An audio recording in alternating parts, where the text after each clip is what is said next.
To tell other people as well that we are live and that we are direct. And the heaven that sent us is here to preside over our proceedings this very evening. Therefore, good morning, good afternoon, good evening, and good night to some of you.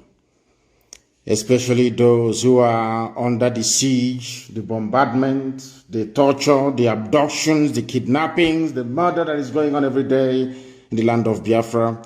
I want all of you to endure, because ultimately that is going to lead us to our freedom.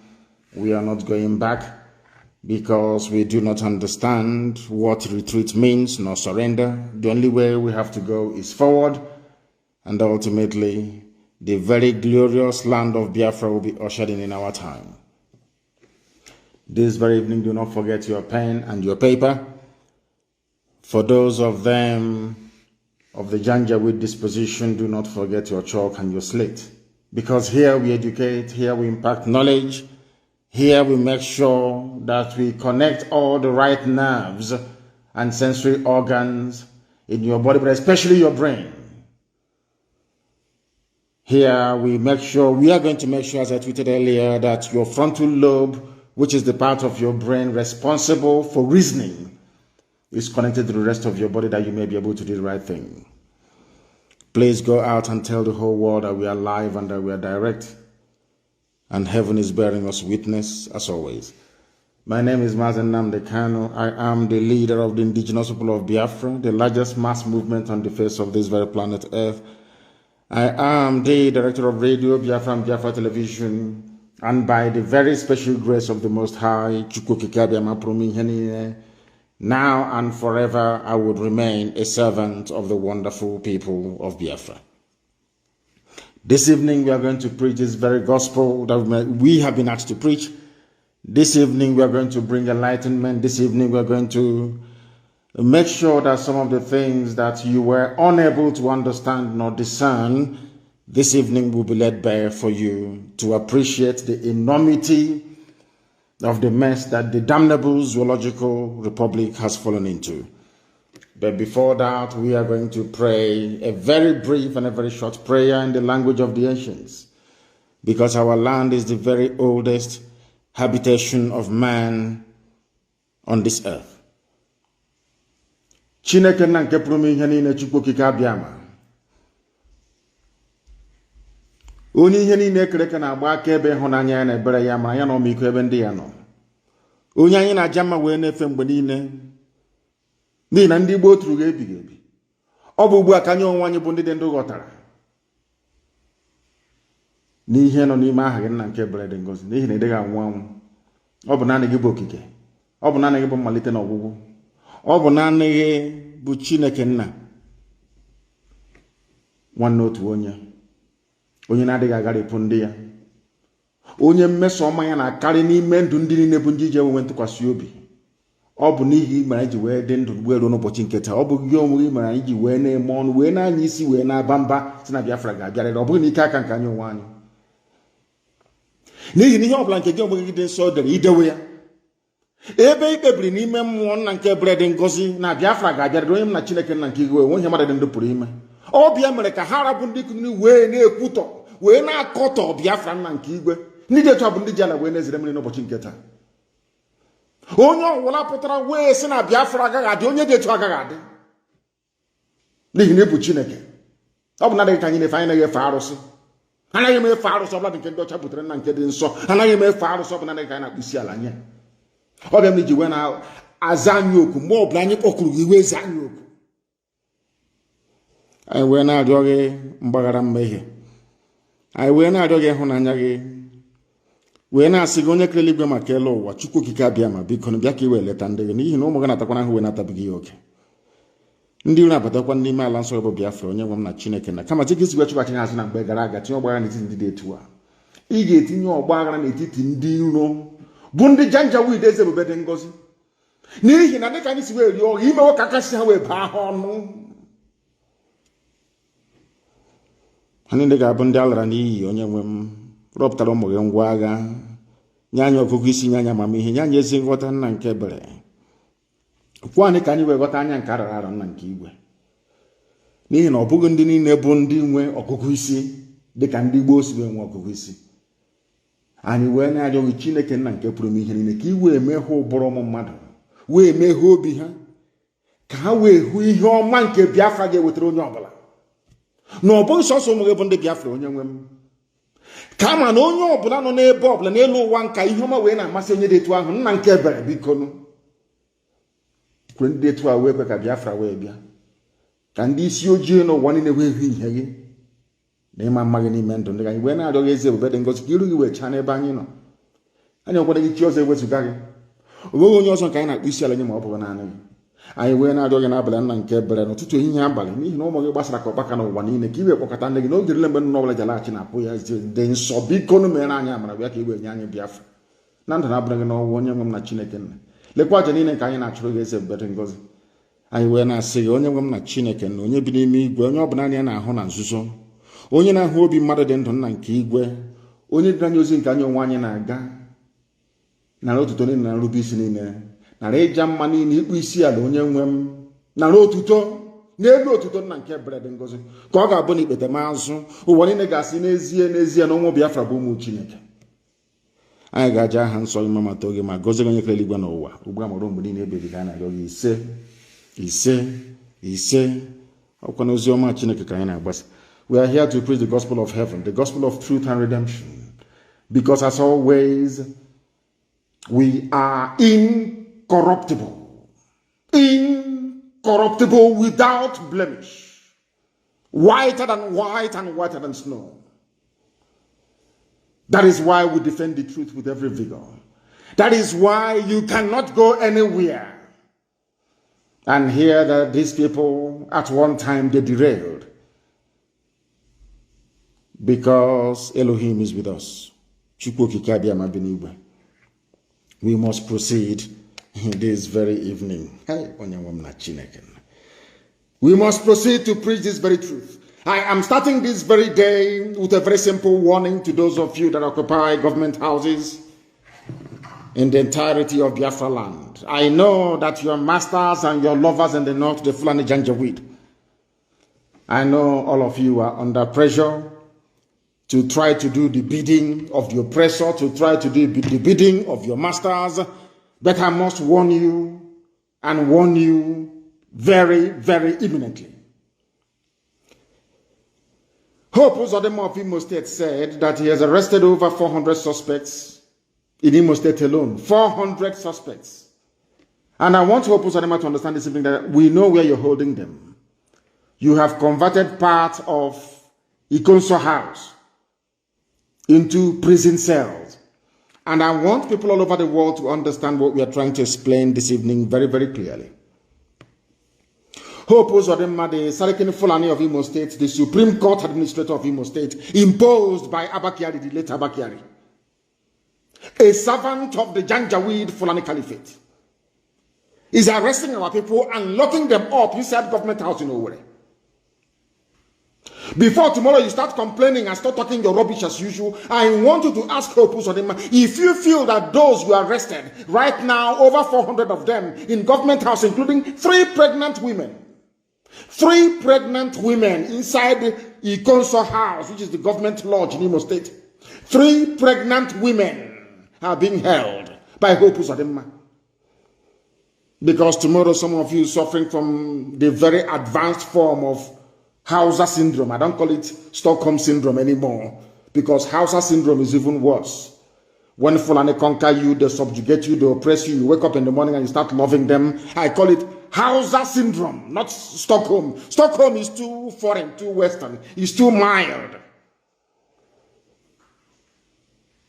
If you are close to anybody serving in the Imo State government, if you're close to any APC, high-profile politician in Imo State, you must warn them, and warn them tonight. Hope Uzodinma is holding our people in Communicado. These are Biafrans, some of them with no link to IPOB, no link to ESN, nothing. 3 pregnant women are in Imo State government house, Ikonso House, this very day, in detention, in our land. Women born in our land, married in our land. 3 of them are pregnant out of it is over 700. He's saying it's only 400. They are keeping in government house. They think we will forget them, so they can slaughter them and sell their parts, as they usually do. He has surrounded himself with Fulani Janjaweed. They have come in the guise, even including terrorists, in the guise of army and police. But we know that these are the people they call repentant terrorists. As I asked the other day during my interview, that some people have said is a landmark interview with Dr. David Masanga, I made it very clear that nobody anywhere in the world, including the British High Commissioner, can distinguish between a normal patriotic Nigerian soldier and a Fulani terrorist in uniform. Nobody can make that distinction. That is why they must all be regarded as terrorists, all of them, regardless of who they are. Because some of you have very shallow reasoning, and this evening, as I said earlier, we are trying to connect. There is a part of the brain that the other animals do not have. It is called the frontal lobe of the cranium. The frontal lobe, the part of your brain in front of your skull. It is called the frontal lobe. That is where every critical thinking takes place in a human being.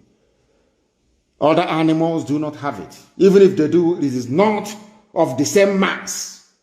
The quantity is not as that you find in human beings. We are reasonable people. And I want to oppose Adema to understand that he is holding people incommunicado, holding them prison. You are not the law court.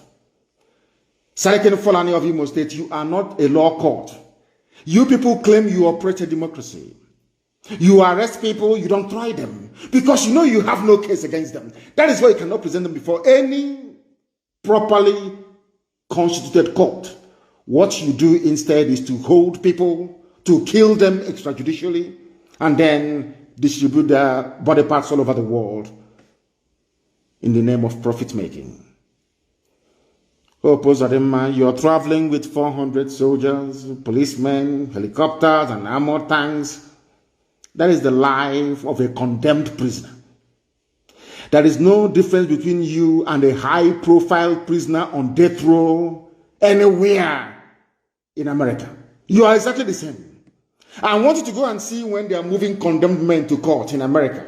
The high-profile ones, the serial murderers and killers. The same way you went to church yesterday is how exactly they transport murderers and killers in America. There's no difference. Armored cars, U.S. Marshals everywhere. In the case of the zoo, it is the police. Even the National Guard or the army, they come out to sometimes escort the very dangerous criminals. You went to church yesterday as the criminal that you are. And that is going to be your life as long as you live. You are holding over 400 people hostage inside the Imo State, the government house, inside the council house. You are holding them hostage because you believe they are part of Eastern Security Network or the wider IPOB family. In your stupidity and hopelessness, as your name implies, because you're hopeless, you are not hope. I want you to understand that ESN, we are in the bushes dealing with Fulani terrorists and their cattle. That is our job, and that's what we are doing. Anybody you see on the street is not and can never be ESN. Every ESN officer operative is inside the bush, safeguarding our land from the ravages and the excesses of Fulani Janjaweed Caliphate, intent on colonizing and subjugating us. And you're doing their work for them. I'm not the one that said this. This is a statement from the Imo State Chief Press Officer. His press secretary, they call him, his name is Oguwike Nwachukwu. According to the Imo State government installed by the Fulani Caliphate, their own mouth, they said over 400 people that caused mayhem or attacks in the state have been arrested and charged to court. You see the way they lie, but the courts are not working. The courts are on strike. I want them to understand that they're dealing with people who are infinitely more intelligent than they are.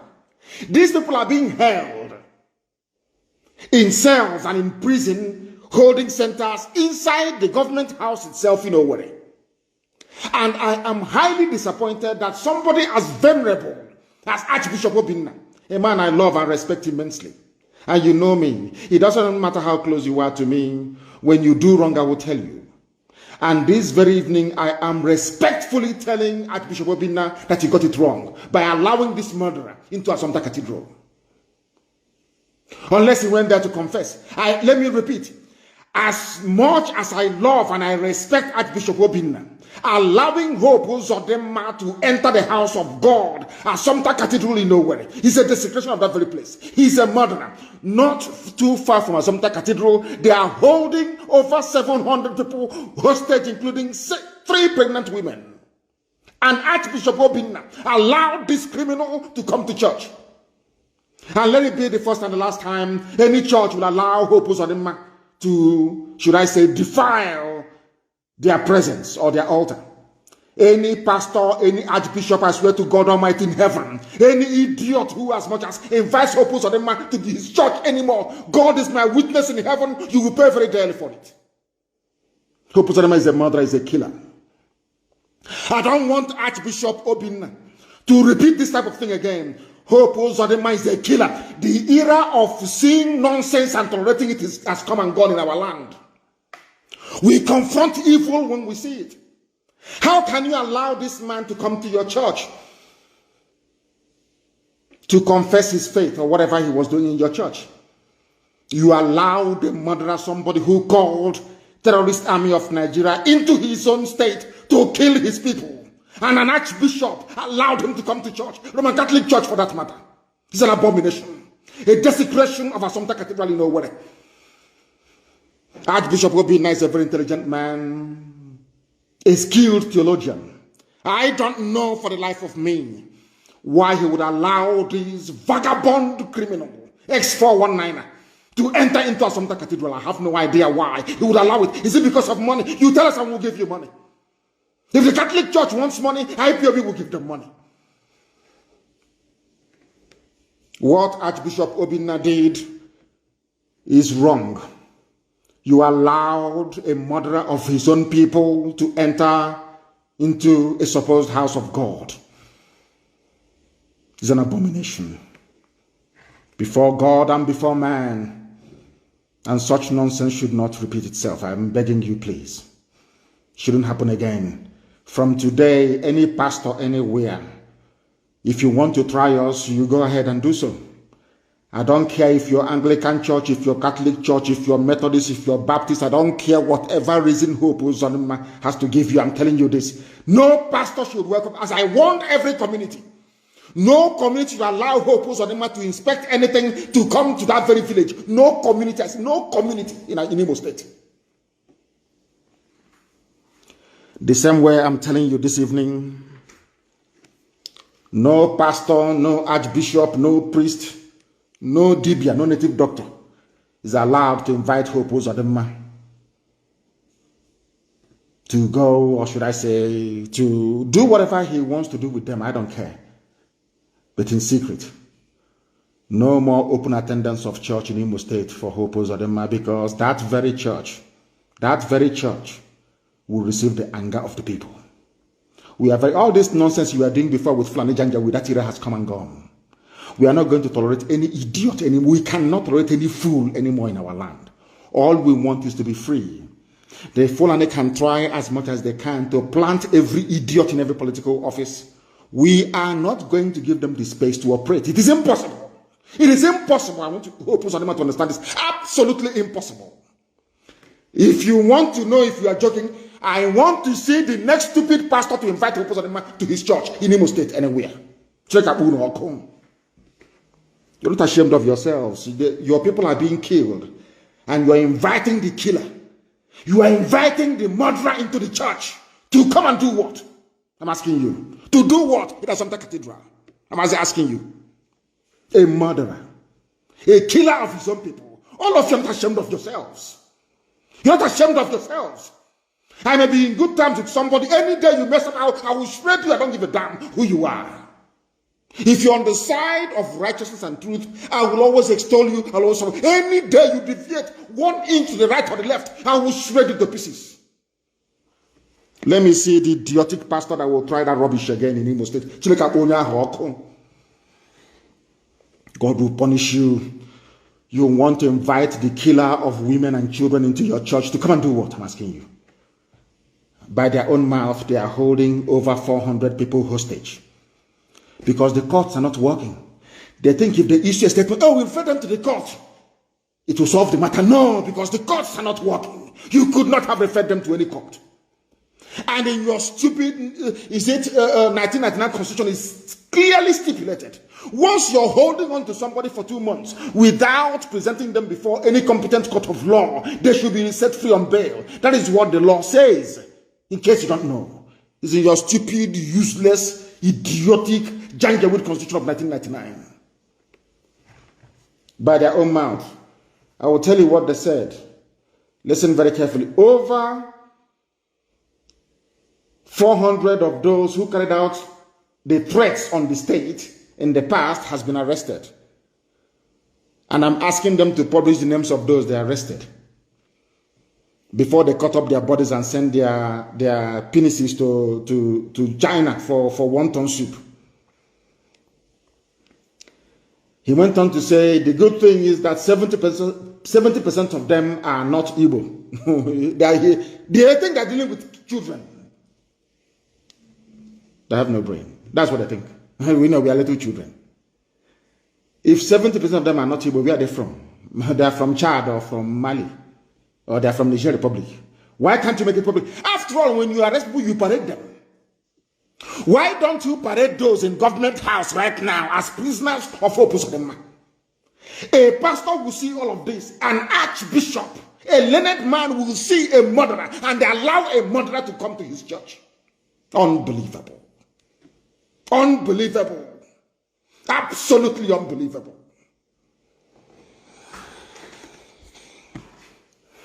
Let me see another pastor that will invite him. Then you will see.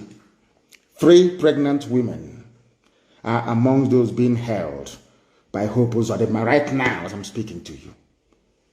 And somebody who claims he worships God invited such a demon to his church.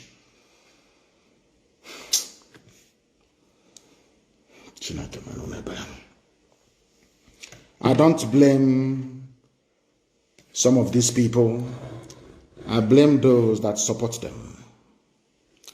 I blame those that brought this very barbaric, almost satanic government of Fulani Caliphate, APC, into power. People that knew that these same people, Fulani Caliphate, are masters at shielding their own murderers and killers. Who formed ISIS in West Africa province, I'll come to that later. Who were the earliest sponsors of Boko Haram. Isn't that the same Alin Dume that is talking rubbish about restructuring and self-determination? Who are the owners of killer headsmen? Who brought bandits into the country called Nigeria, the zoo? Who brought them in? Why is it that police cannot stop Fulani headsmen killing people anywhere, even as we speak in Benue and in Plateau states? Right now, as I'm talking to you, they are killing people, sacking villages. You will not see the army, you will not see the police. And people read these things every day on the page of newspapers and they take it as nothing. Oh, it's nothing. Oh, they kill people in Benue. Okay. Hi, this country now, wow, that's all you can say. In the night, you call yourself a human being because you cannot reason. You are in a country where the government is actively supporting people that they themselves brought in to kill you. You say nothing. You are not agitated. You are not upset. You are not angry. All you do is you lament and you do nothing afterwards. And somehow, miraculously, and in our idiocy, we think, oh, the problem will just go away. Who told you that? Instead, they are redoubling and intensifying their efforts to conquer you. I don't blame them.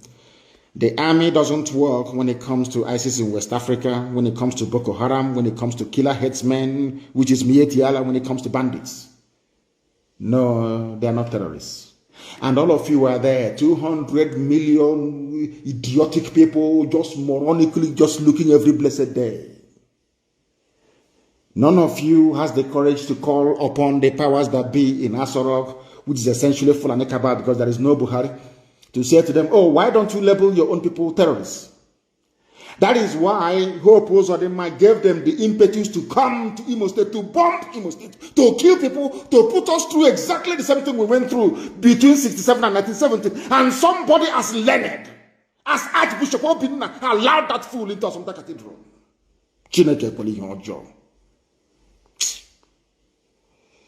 Lord, have people you expect to know better. Elders and learned men you expect to know better. By allowing Hope Uzodinma into Assumpta Cathedral, it means that you are condoning the killing of the people. That's what it means. Because there is an idea that will come from, if you see evil, you condemn it. How can you allow Hope Uzodinma into Catholic Cathedral in Owerri? What for? I'm asking you. A murderer and a mass murderer and a killer of his own people.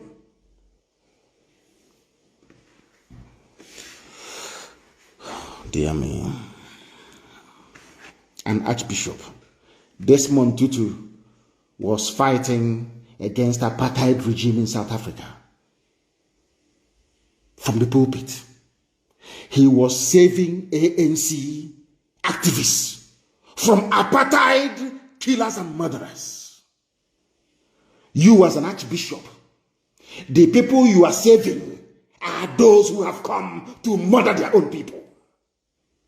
And you want me to respect you? Of course, it's impossible. Absolutely impossible. I cannot. It's impossible. I don't support evil.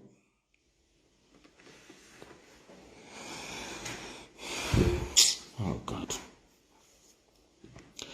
I want people to understand something.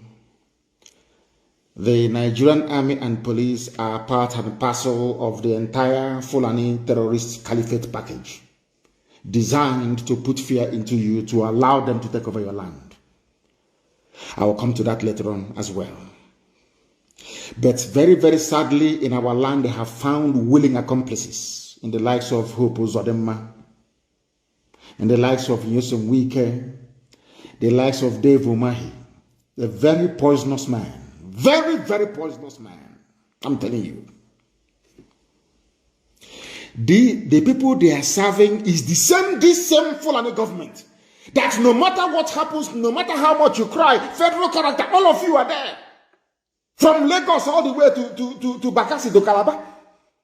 From the island of Bonny, all the way to heaven knows, maybe Katsina Allah somewhere, or to Jos. All of you are just there. You complain every time, federal character, they don't obey federal character. Every position is the next day they appoint another Fulani man to another position. And after 4 or 5 hours, you tell me, let Nigeria move along together in unity. And this evening, I want to ask you, does your frontal lobe work? You know that part of the brain that has to do with reasoning, critical thinking and reasoning. Are you sure it's working in your brain? Are you sure it's working? Because I am no longer sure that it is working in most of you. This same Fulani government that went as far, only you people, are you sensible at all? I'm asking you. Does it mean that you have no brain? Is that what it means? You have no brain, you cannot reason? You have no brain. You can no longer reason. Is that what you're telling me? Is that what you're telling me? I'm asking you. Is that what you're telling me? I am seriously shocked and surprised. Shocked and surprised at some of you. Fulani is playing ping pong with your brain. They are the ones that supported Boko Haram. They are the ones that built ISIS in West Africa. Some of you have forgotten. You know, I was hoping that somebody will refer back to the notes they took whilst listening to our broadcast, our lectures, to make reference to when I told you that they are the ones that formed ISIS in West Africa. Buhari, when he was alive, was the person that singularly brought in ISIS into the zoo. And I told you that he went and took the child, the first son of Mohammed Yusuf, the founder of Boko Haram, and gave him leadership of ISIS in West Africa. And I told you that they did it in order to try and divide Boko Haram. Did I not tell you that many years ago? How come some of you don't even make reference? When I ask you to bring your pen and paper, some of you even forget, you don't even bother bringing them. I warned you and I told you. What they are trying to do, or what Buhari tried to do when he was alive, was to divide Boko Haram into two. He failed. He went and brought ISIS. Released al-Banawi from detention and made him the overall commander of ISIS. Do you know that Nigerians are coming, people that claim they want one Nigeria, Fulani people that claim they're opinion leaders, they come out on the pages of newspaper and say the government should support ISIS to defeat Boko Haram. I can't. And there is an intelligence that I have, I will give you people later. You'll be shocked. You will marvel at what is happening in Nigeria. You will be shocked to your bone marrow as to what is happening in that zoo called Nigeria. I'm telling you the truth. This same Fulani government that is so biased, to the extent that they are the ones paying their own criminals, they call them bandits, these are murderers and killers, these are terrorists, sacking villages even as we speak. They give them money, they give them everything, they give them police protection. And I want to tell you what happens to the police also, where Fulani people had in the past ravaged and sacked villages. They are also burning down their police stations in the north, but they won't report it.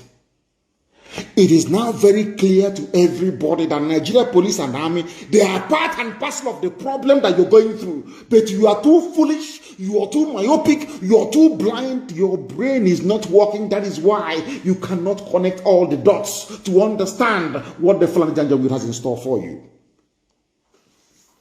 Who are the ones that started paying bandits in Nigeria? Is it not this APC Fulani government? Who are the people that said don't call them terrorists anymore, call them bandits? Is it not the same APC government?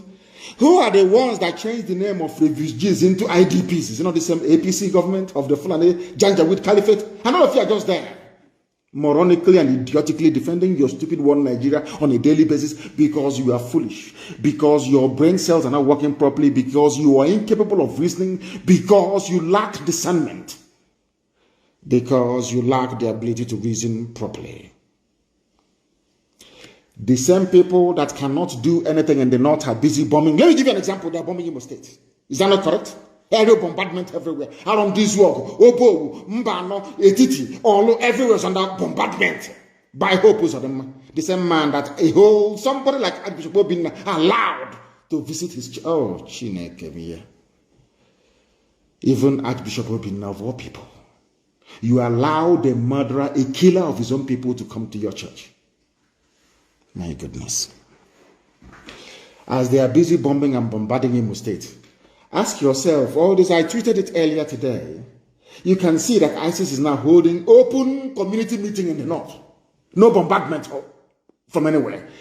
And later on, you will hear that angry youths in Niger State are burning police stations because they now know that the police, they are also part and parcel of the security problems they are having. No bombardment. Only in Imo State. Only in our land. And somebody is telling me that Hope Uzodinma should be forgiven. Is that what you're telling me? Of course not. They can never, ever be forgiven. They must understand that. Nigeria is a place where real terrorists, killers, and murderers, rapists are being pardoned and reintegrated into the army and the police. Whereas in Biafra land, once you're a young man or woman, you are a suspect marked for death. And people think we can see all of those things and somehow we keep quiet. You think if you're ranting and writing your rubbish every blessed day on social media, somehow we'll become swayed. Somehow we'll stop. No, we're not going to stop. You're dreaming. For how many years now? What have you people not tried to stop us? Has it worked? will live to Kenya. The more you write all this, your junk and all this, your rubbish, all this, your all this nonsense that you keep writing all the time, the more enthused and energized we become. We know that what we are doing is working. We know that what we are doing is working. I want you to search every police station. Now, Hope Uzodimma said that 70% of those responsible for the so-called insecurity in his caliphate, Imo State, they're all foreigners. Now, let us do a very simple experiment. I want people, he said that 70% of those they arrested so far are foreigners. And we know they are. But I want to ask you a question. Has anyone seen any foreign inmate of any prison in Imo State before? You claim they are foreigners. You've arrested them. Are you saying that if we go to Imo State prisons tomorrow, all the prisons in Imo State, we will now find these foreigners there? Is that what you're saying? Because if we go there tomorrow, there is no foreigner there. That means you're lying. That means that you are killing your own people in order to please your masters. If there is no Fulani man in any prison anywhere charged with terrorism or any miyat, let us be very specific, miyetiala, anywhere in Nigeria serving any prison sentence, that tells you all you need to know about Fulani people and their mindset and how they intend to make your life a misery. If you keep on shouting as idiotically as some of you do sometimes, one Nigeria, unity of our country, our great nation. Who told you Nigeria is great? When, where, how? Because you're living large in Abuja and in Lagos, that makes it great? Typical black people. Now, this evening, please, I want you to pay very close attention to what I have to say.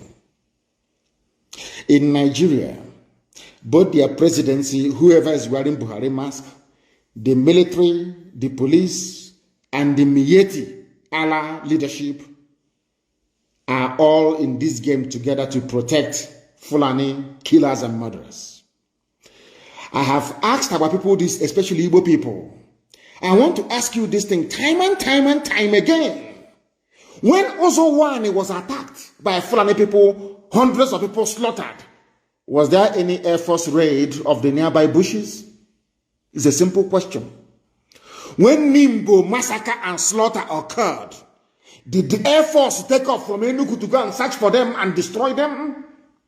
Did the governor of Enugu State ever open his mouth to say, oh, destroy them, or go and crush them? No, never. That tells you all you need to know about the mindset of these people that you call your political leaders. But in Biafra land, they have been killing innocent people. Nobody will ever say anything.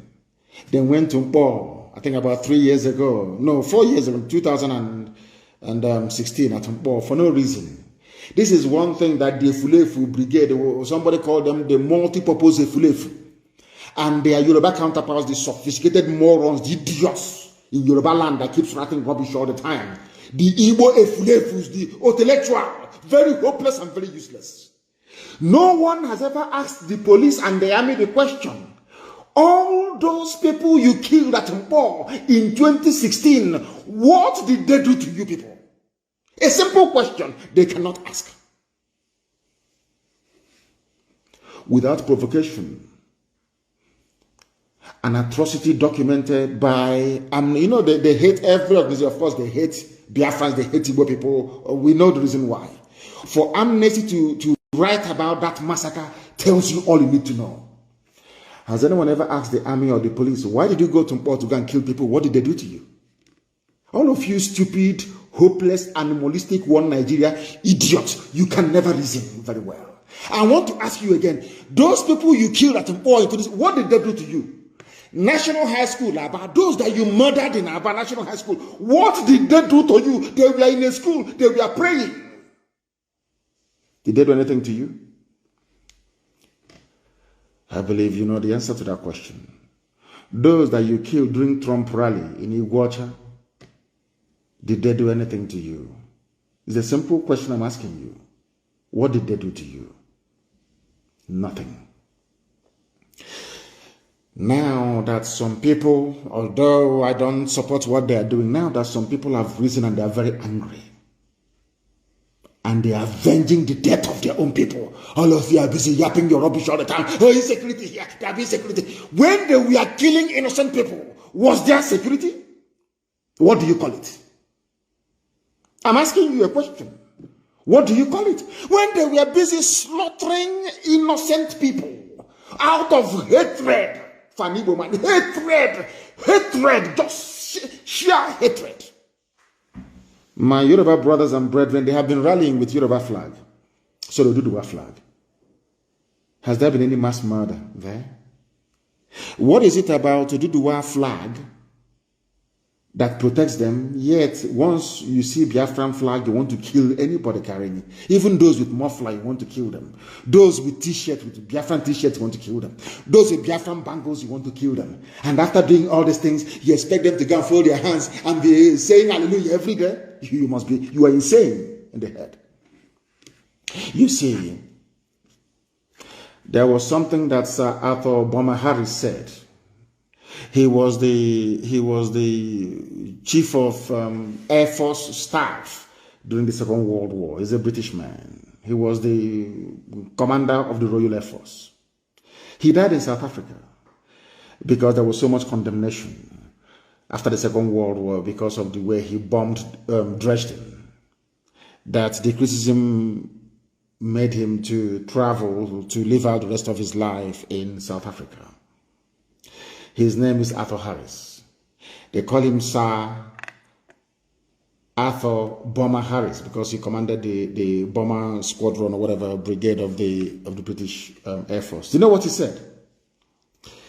When Hitler was bombing London, bombing everywhere, bombing Exeter, bombing Norwich, bombing Cambridge, everywhere, nobody said anything around the world. When he assumed command of the Royal Air Force, he said about bombing Germany. I remember his quote. He said that Hitler sowed the wind. Now they will reap the whirlwind. You know what a whirlwind is? No, there is wind, breeze, breeze. Then there is whirlwind. Igugu, the real one. They sowed the wind. Now they reap the whirlwind. All of you in the army and police killing people over the years, you're all going to die, all of you.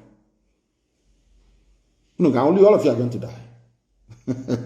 It's only a matter of time. You are all going to perish, all of you. People want to be politically correct. Oh, don't say this. Oh, don't say that. But you are there. Hope Uzodinma is arresting pregnant women, putting them in detention. Whereas his Fulani counterparts are celebrating with their bandits, with AK-47. I want you to put what I'm saying into context. Put it into context, please. Have you ever heard any Fulani governor in the north, in the Sharia north, call for the bombardment of hideout of terrorists or bandits ever before? But in our land, in the land of God itself, in Biafra land, in the bosom of Biafra land, Imo State, somebody who calls himself the administrator of that state is locking up pregnant women. Pregnant women. I want everybody, those of you close to Uzodinma and the Imo State government, go and ask them, do you have 3 pregnant women in custody, in detention, in government house or not? In Imo State right now, go and ask him. 3 pregnant mothers. Now you understand the same hatred that Israel is going through, isn't it? They just hate the children of God for no reason. Just sheer hatred that is there. If you ask them why, they don't know. We have to hate you.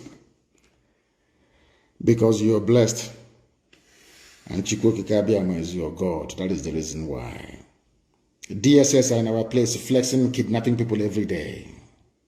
Whereas their own Fulani terrorists are going about killing innocent citizens without any interference from the government.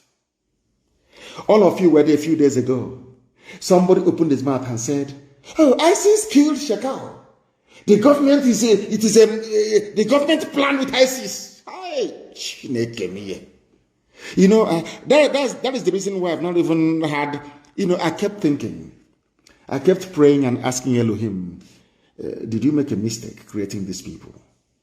A government official is saying that we collaborated with ISIS, the deadliest terror group in the world, in order to defeat Shekau. I mean, come on. I'm sure some of you didn't even notice, did you? Go back to your news, it is there. Go back to your news, it is there. They have Hope Uzodimma, Wike, and Umahi have helped their masters from the north to turn our land into a shooting range where they test their new weapons on innocent people in our land. Imo State today, you can see the scars of battle all over Imo State. They call it show of force. But today in Zamfara, people were kidnapped, no show of force. People are dying in Niger State, no show of force. So people are being slaughtered in Plateau, as I will tell you later on, no show of force. Only in our land that is show of force. What does that tell you about those you are in your one Nigeria with? They hate you with a passion. They hate you with a passion. What the Fulani people are doing, I will tell you now before it happens, is to take over our land by force. What they have done is to say, since you have managed to neutralize Shekau, we now give you the license to march the Atlantic. That was what Buhari planned before he died. I've been issued from the beginning. When he called Shekau and asked Shekau to stop attacking military formations in the north and mosques, Shekau said no. That was all. They went. Remember when they tried to bribe me in detention and I said no, they formed Okudele reformed the IPOB. That was what they did. ISIS came. Before Buhari died, he was a supporter and promoter of ISIS. And I want to ask the US ambassador, and I want to ask Katrina Lang, that woman, I don't know if it's a girl or a woman, are you not aware that Nigerian government said that they collaborated with ISIS to kill Shekau? Did you not hear that? So you feel that is not insecurity. Insecurity is happening only in Biafra, nowhere else. That is why we must pray for Eastern Security Network. You know, the Fulanis never banked that they will meet ESN. They never knew that we will come. They never knew. All these years, as I was telling and I'm preaching live on air, I kept telling you people that are going to come. I never rested. We kept planning every blessed day to defend our land. Nobody can come out and say, oh, I gave them this or I gave them that. Chukwu Kikabiam provided. No politician, no governor, nobody. Today we are the ones that drove away Mieti Allah from our land. No forest again is being occupied by these people in our land. They are feeling the heat every day now. Don't they know that already? Of course they know. In our land, every blessed day, police station is being punched down. Nobody will ask themselves, what did the police do? So you think that somebody can just wake up and walk into a police station and just burn it down like that because they're mad? You know they're not mad. Ask yourself, the world should ask Nigeria police and Nigeria army, what did you actually do that people will hate you this badly? What did you do to them? Oh, you think I'm talking about Biafra land the East? No, you are mistaken. I want to give you news. He's there, but it will not receive due prominence because it wasn't done by people they hate. You know that collective hatred they have for Biafra. That collective, that animalistic hatred for the Igbo man. For no reason, That is why anytime a police station is destroyed in the East, they amplify, they magnify it. But I want to shock all of you this morning. Because there's a news that broke today. Angry youths set police station ablaze in Niger. Angry youths set police station ablaze in Niger. Is it headline for Channels TV? Of course not. Why? Because the people that set the station ablaze, they're not Igbo. Or presumed to be Igbo. They are not Biafra. They are not Ibibio. They are not from Akwa Ibom. They are not Efik. They are not from Cross River. So it's not news. No. We want that one that happened in Igbo territory. So we can, because, some of them even hate Igbo without even knowing. Even when they begin to express their hatred, They don't even know that they're doing it. Example is here.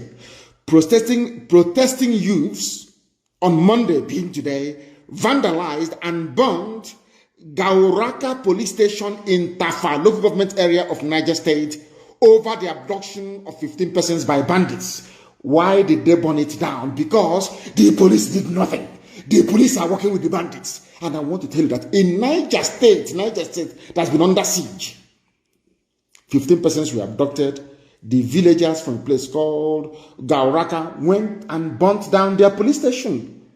Instead of the police to protect the people, the police are busy protecting terrorists, Fulani terrorists. Because the DPO is Fulani. IG of police is Fulani. Area commander is Fulani now. Don't you know that? Are you following what I'm telling you? Do you see why on this noble platform people must reason? We compel you to use your senses to be able to reason properly, as a human being should. So burning of police stations is not just happening in Biafra land, it's also happening in Niger State. But there is no aerial bombardment. The governor of that state has not called the Air Force to come and bombard them. He has not called for military occupation of that very place. But he hopes that an Igbo man allegedly is calling Air Force army to come and kill his own people. And you're telling me that such a human being deserves to live? Or that such a person deserves to be invited to attend the church service by an archbishop? Do you think that is proper? I am telling you that a police station has been burnt in Niger State. Did you hear the Niger State governor come out to say, oh, they are this, they are hoodlums, we are going to kill them, we are going to suffocate them? No. Because the police is guilty. 15 people kidnapped by bandits. Police chased the bandits. Police said, no, they're not going anywhere. They burnt down the police station. The bandits moved from house to house. As they were moving from house to house, kidnapping people, they kept calling the police. The police never responded. That's police in Nigeria for you. Fulani police. Because they are in a hurry. 2022 is almost here. They're in a hurry to move, to take as much land as they can before the negotiations will start in 2022. Then Britain, Catalonia land will tell you, oh no, you're all Nigerians. You have freedom of movement. Wherever you are, you can be a Nigerian there. That's what they want to do. That's what they want to do. A pregnant woman was also taken, and that got the villagers angry. People sustained injuries. Oh my goodness. Well, some people said, oh my goodness. Many people were killed in the incident as well. Fulani killing people in Niger State. Killing Nupe people. They call them we Northerners. Who said you're Northerners? You are Nupe from Niger State. You are not a Northerner or anything. You are Nupe, and Fulani people are killing you. But in order to smoothen over the whole thing, they say, oh, people are killing Nigerians. No, it's Fulani killing Nupe people in Niger State. They came to our land, they came to Biafra land to kill. And we said, no, you cannot kill us. Instead of you to kill us, we'll kill you. Now they brought in their army and their police to be killing innocent people, abducting innocent people. The youths were protesting over what they termed as the increasing spate of abductions in Suleja and Tafalo government area. They took to the road on Monday to block the Kaduna-Abuja Express Road. The youths went further to vandalize the police station and set it on fire. It is not headline news, is it? Because it's not those that committed this very crime or this very act. They want Igbo people, so why magnify the news? It's just just a news you come across and you move on. You cannot magnify it because Igbos are not involved. The government of Niger State, I'm waiting. Maybe tomorrow they'll start a real bombardment, but I know it's not going to come.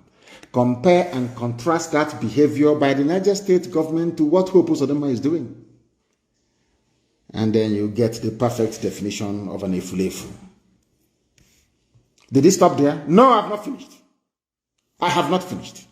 I want to let the world understand what is going on in a damnable zoological republic. One day, the police station burnt down as motorcyclists and police clash in Lagos. In Lagos, oh. Tinubu, are you listening to me? In Lagos. In Tinubu's Lagos, police station was burnt down. Are you people aware of this?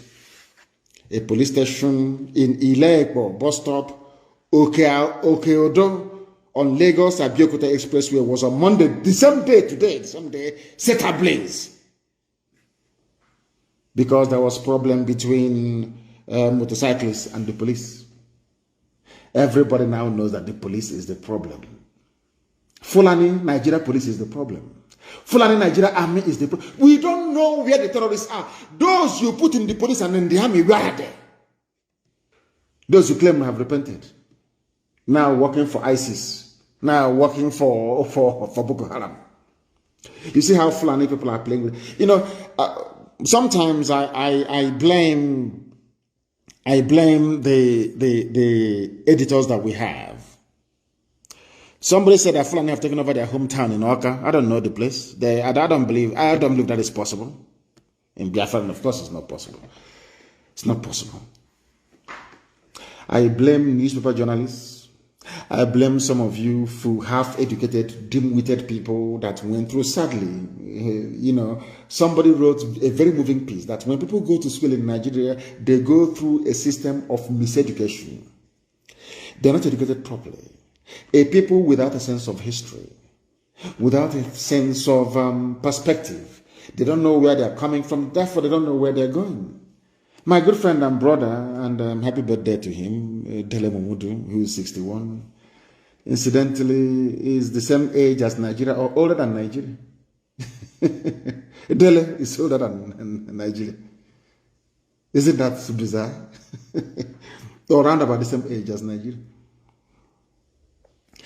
So, if you want to make a reference point, you start from 1960. Everything before 1960 doesn't exist. In other words, you're confused. So those who are like Obasanjo that came before Nigeria was ever, granted their flag independence in 1960, these are a confused generation. Forget they say, oh, they're elders. They're not elders. They are confused people. They don't know where they're coming from. So if you ask Obasanjo, who was your father? What nationality was your father? He cannot tell you. That means he doesn't know where he's coming from. If you ask all this, I'm an elder statesman. Ask Mr. Elder Statesman. Let it be like somebody like let's say Edwin Clark. You are in your 90s. What nationality was your father? He cannot tell you. Even in his 90s, he is confused about where he's coming from. Now, how can you know where you're going to? If you don't know where you're coming from, how can you know where you're going? That is why whenever you meet a madman or a madwoman on the streets, on the road, you ask them, oh, where are you going to? You tell me, I don't know where I'm going. Because he or she doesn't know where they're coming from. You have men who are in their 90s, saying they are Nigerians. They are older than Nigeria by nearly 30 years. They are saying they are Nigerians. And I want to ask you, sir, what was your nationality before the white man came? Oh, you're waiting for the white man to confer nationality upon you before you discover who you are. Do you see that this whole thing doesn't make any sense? People that want to hold on rigidly to this viewpoint that they are Nigerians, I want the world to understand how foolish they sound. Nigeria became a country in 1960. Britain came, stole everything from us and said they are protecting us. After all, we are called protectorate. Before 1914, protectorate means people who are under the protection of the Queen. Why do we need your Queen Victoria or Queen whoever to protect us? I'm asking that question. We were called protectorate, North and South. And in 1914, they put us together and said, now you are now a colony of the British. Colony of the British. In other words, you are how can I put it? You are slaves of the British. You don't have any control over your destiny or your future. You are our property. In 1914, Britain made everybody their property. And I want to ask people then, the Ezekiels of this world, the hours of this world, what nationality was your father? And anytime you ask that question, no Nigerian can answer it. Nobody can. Because they don't know where they are coming from and they don't know where they're going to. They are confused and very. That's why I said that the most idiotic person to encounter in life is a Nigerian. One Nigerian is the most idiotic fool you can ever meet. Because in a debate, they cannot last for 5 minutes. Simply ask them, where does your father come from? My father is a Nigerian, nationality Nigerian. And his father.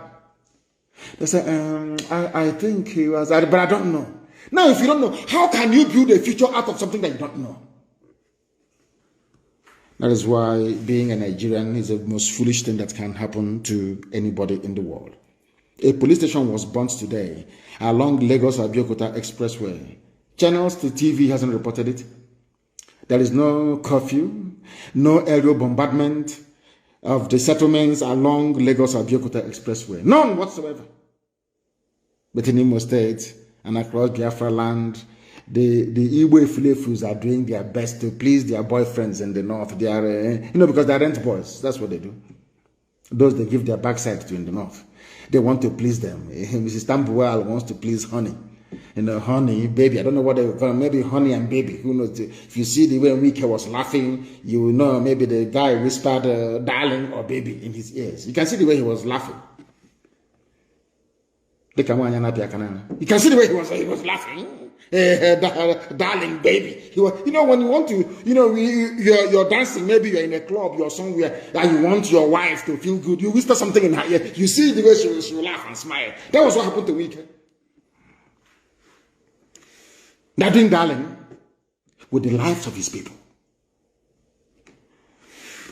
But we're not going to let them. Let me remind everybody there was a police station burnt down along Lagos-Abeokuta, but no aerial bombardment of Yoruba land.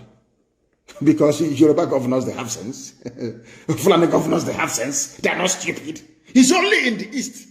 You will invite the same people that killed you between 66 and should I say from 1945 till today. You invite them to come and kill you more. I mean, I can't understand this. That tells you who these people are. And that police station. I told you one police station burned down in Niger State, another one burned down in Lagos. Nothing has happened. This confirms that Hopus of them and Wike Dave Umahi are working with the Janjaweed masters to kill as many people as possible. These are murderers. And that is why those of them from the southern part of the zoo are the worst educated fools on this very earth. See the southern Nigeria, east and west. Iberiberism is of the highest order. They think they're educated, they think they went to school because they can speak one or two grammar, put sentences together, maybe do research, do copy and paste, and write their junk. They think somehow they've arrived intellectually. They're very empty, very vacuous, and there is nothing in their skull at all. These educated people from the south, I went to school, I have 2 PhDs, I have 4 PhDs. There was somebody without work certificate. They voted for him in 2015. The idiot died in 2017. They went and manufactured ordinary rubber mask, latex rubber mask, to put on the face of any idiot that comes around. Tell you, trot him about, say he's Buhari, and you all agree he's Buhari. There is no type of blackmail that did not come under to say that Buhari is still alive. Told them no, he's dead. Anybody should be allowed. I have pulled my face before. Pull that boy's face, you will see that Buhari is dead. But because the frontal lobe of your brain is not connected to the other parts of your brain, that is why you cannot reason properly.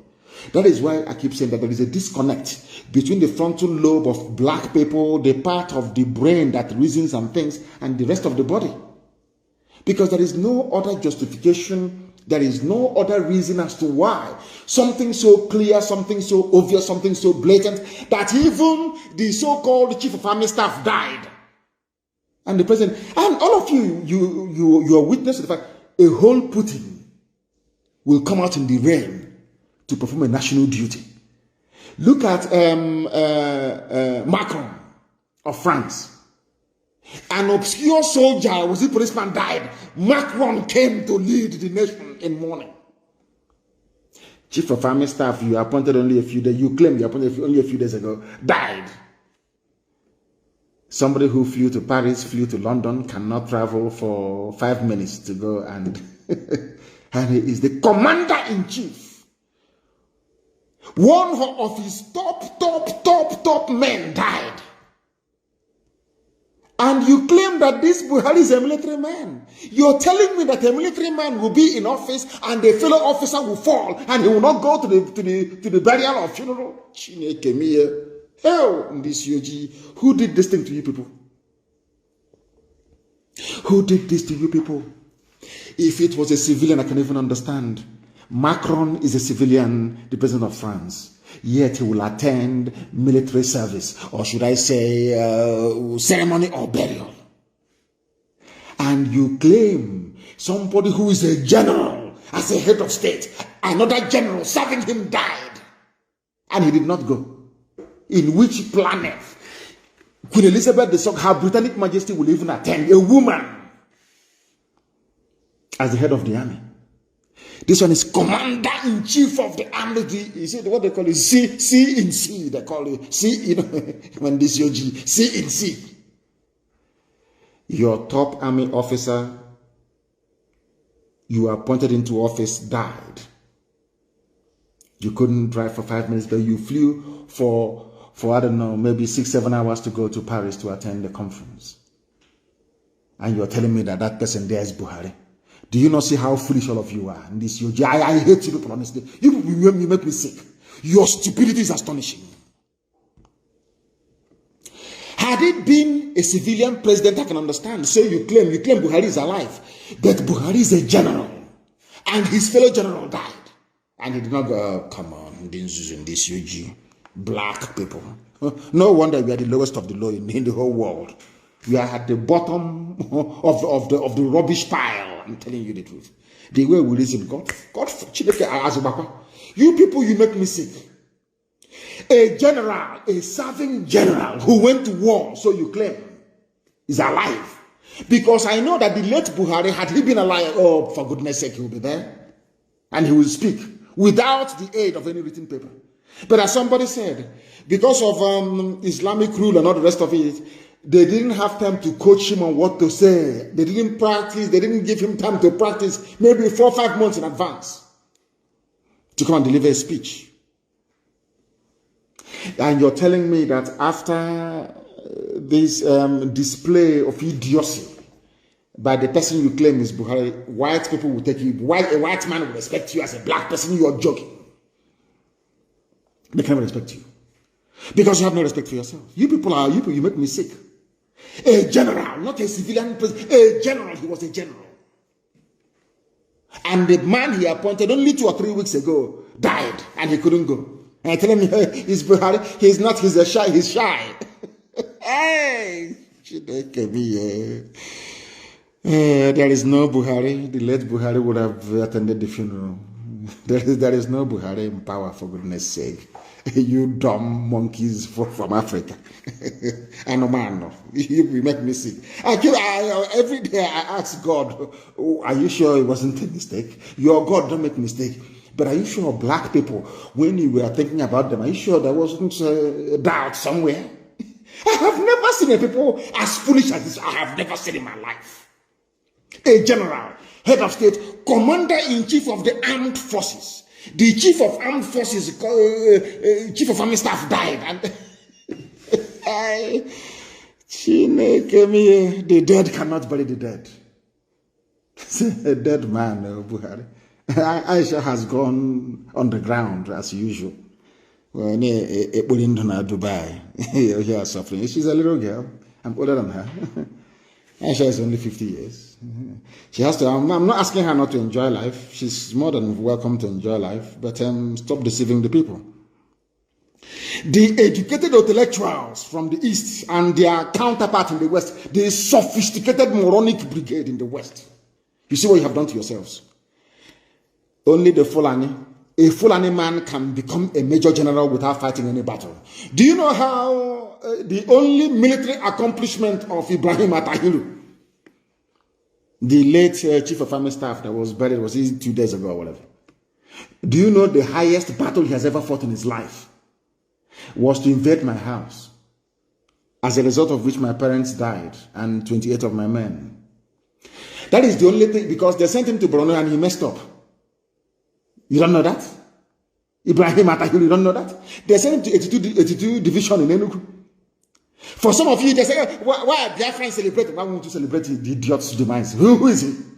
Who is he? The only military success he's ever had in his life was the death of my parents to invade my house. He's a general.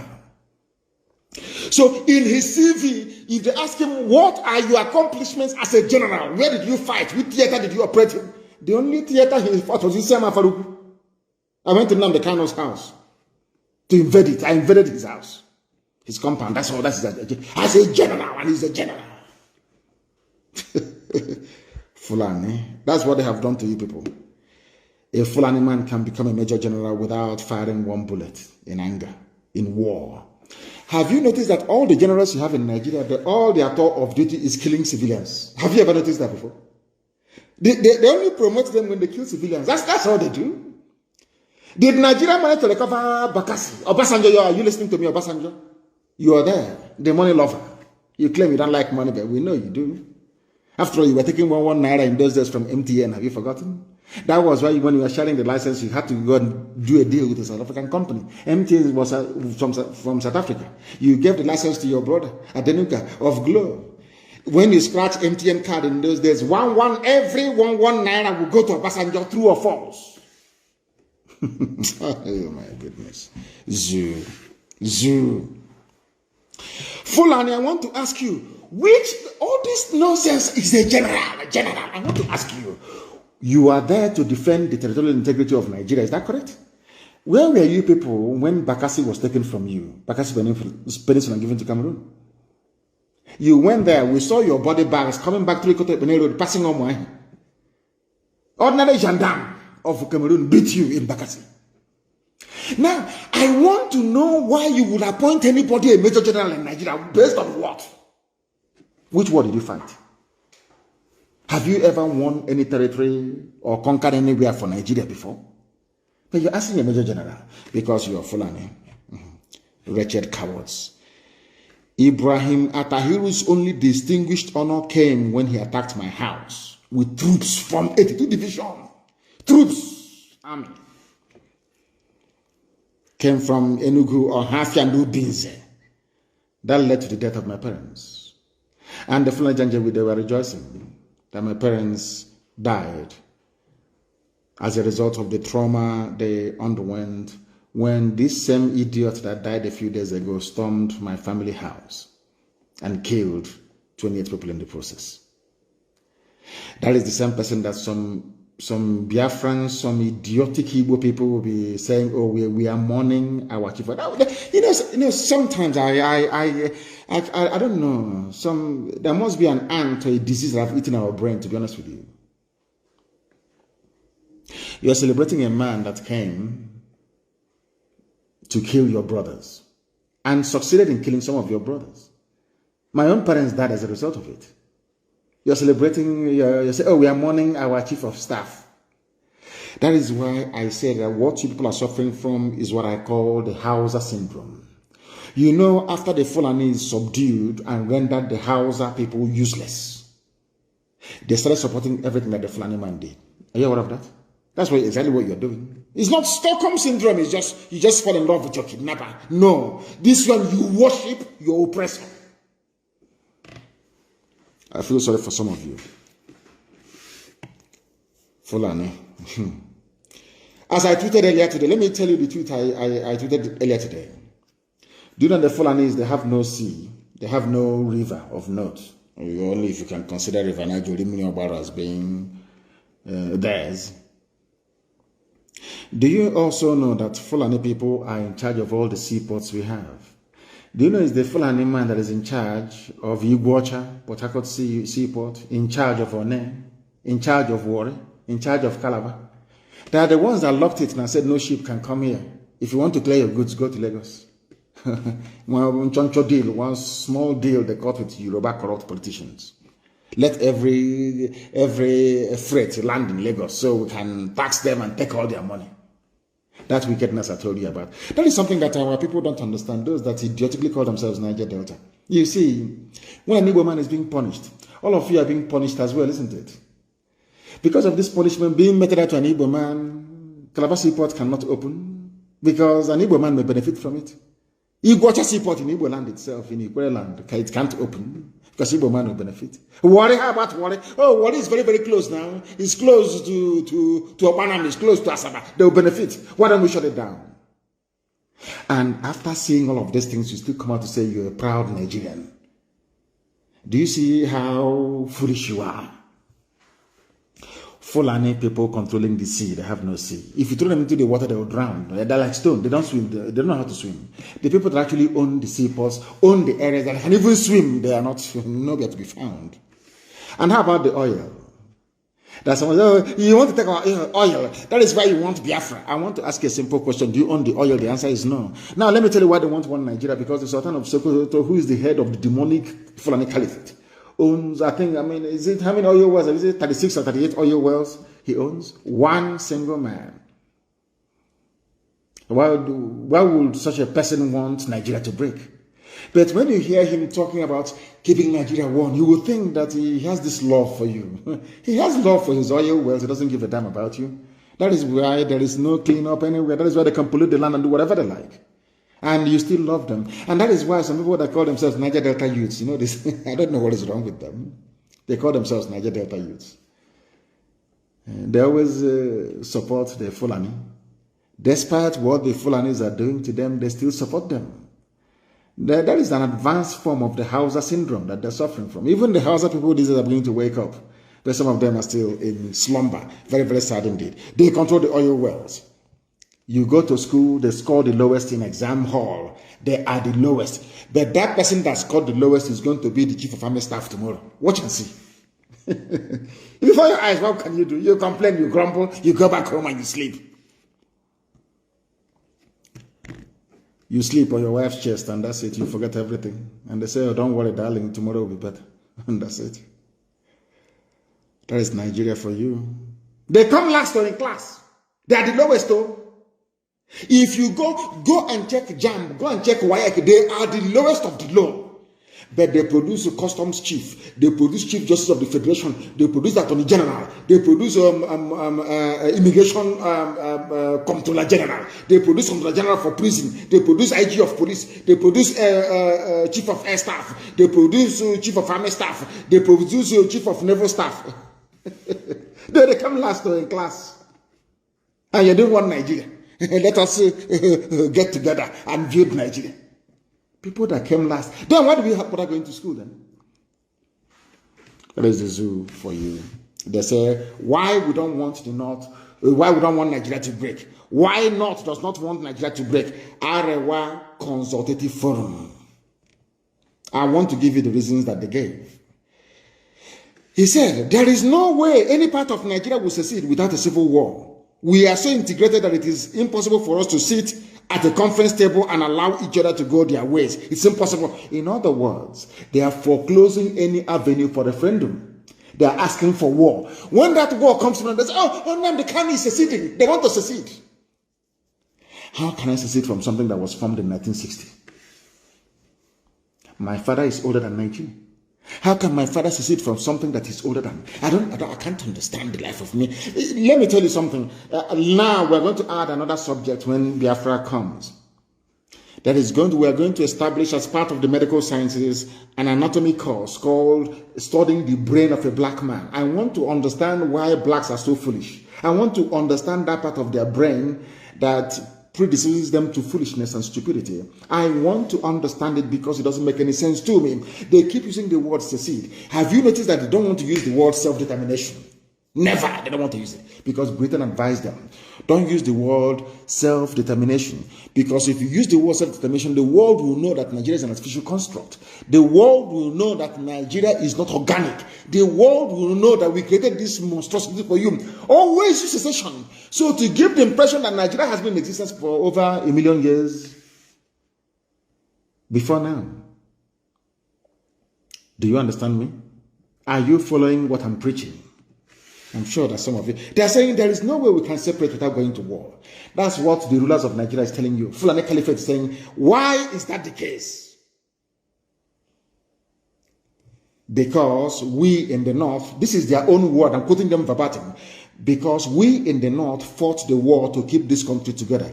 So it will be a contradiction for those of us who try to stop this country from breaking up to now be engaging in activities that will break up this country. We don't want this country to break up. Nigeria is a great country as it is. We have problems, but those problems are not enough for us to break. Do you understand them now? In other words, that Britain gave them the land called Nigeria as compensation in perpetuity. Britain gave it to Fulani. Do whatever you like. That is why Katuna land can come down to the east and be crisscrossing, going from one government house to the other, telling them who to kill. But the same Fulani ravaging, killing, raping, and murdering people, nothing is happening in their land. There is no Katuna land over there, telling them who to kill. Now, Fulani have said to you, we are not going to let you go unless you are prepared to fight a war.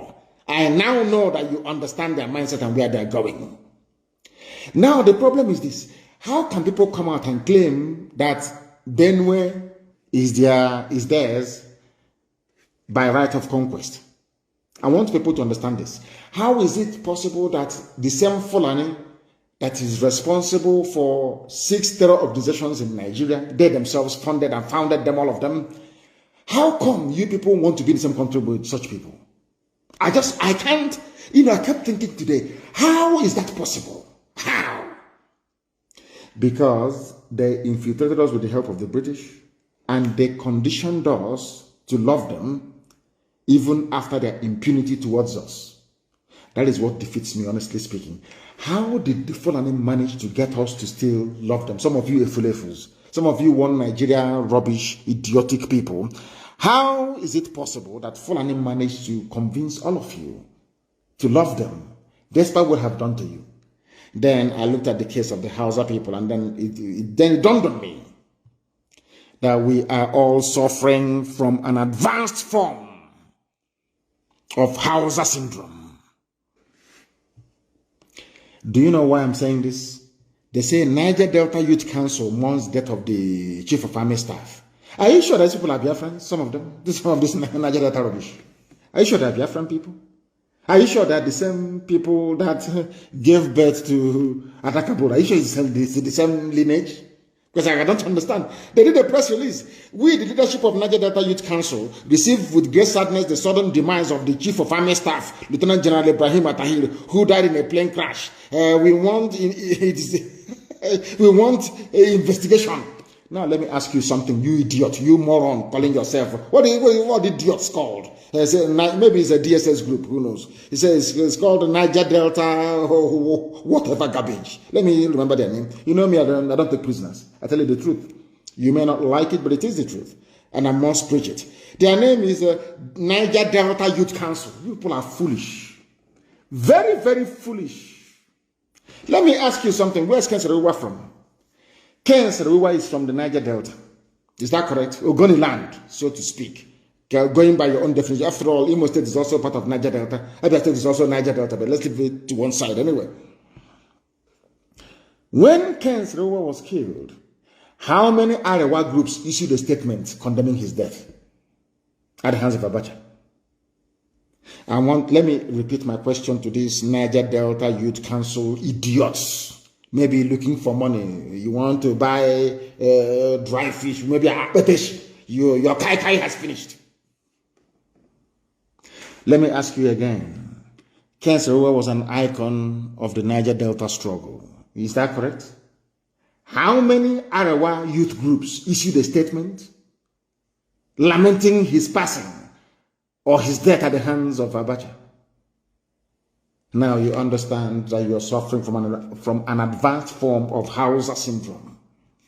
It seems to me the more they oppress us, the more we love them. That is how foolish we have become. I don't know if the Northern Sharia youths ever cried when Serewa was killed. The most advanced form of Hausa syndrome. Look at the way the Hausa people was emasculated. Hausa Fulani, we Hausa Fulani. Until we came, after lambasting them for 3 years, consistently is now Fulani. Are you hearing about Hausa anymore? Let me ask the question, are you hearing about Hausa anymore? Hausa is gone, dead, buried, finished. Yes, answering Niger, we regret the passing of Ibrahim Atahir, Chief of Army Staff. But you people were the same people complaining that there is no federal character in appointments in Abuja. Is that not correct? When they appoint the next Fulani man now, you complain. After a while, you start loving him. because that is the way they conditioned you to behave. Very, very sad indeed. I'm going to go back a little bit in history. But let me start from now. Al-Banawi, this is a news headline from the newspaper. Al-Banawi appointed ISIS West Africa Province Boko Haram leader. Arrested the commanders loyal to late Shekau. Are you following me now? The same Al-Banawi, the son of Muhammad Yusuf, the founder of Boko Haram, the person that Muhammad Buhari groomed personally to say, since your father is no more, you can take over Boko Haram. And Shekau said no, they have not been power. Then, it was happening in 2015. Are you listening to me? In 2015. Now, Al-Banawi was released from prison. Go back to the old preachings I made on this very boy. I met him at John Tozo's court in Abuja. He was released by the Chief Justice of the Federal High Court now, John Tozo, that they wanted to use to jail me, and I told the idiot, you cannot jail me, you're a fool. It was John Tozo, the present Chief Justice of the Federal High Court of Nigeria, that released this terrorist, this killer of ISIS. This is ISIS we're talking about, you know.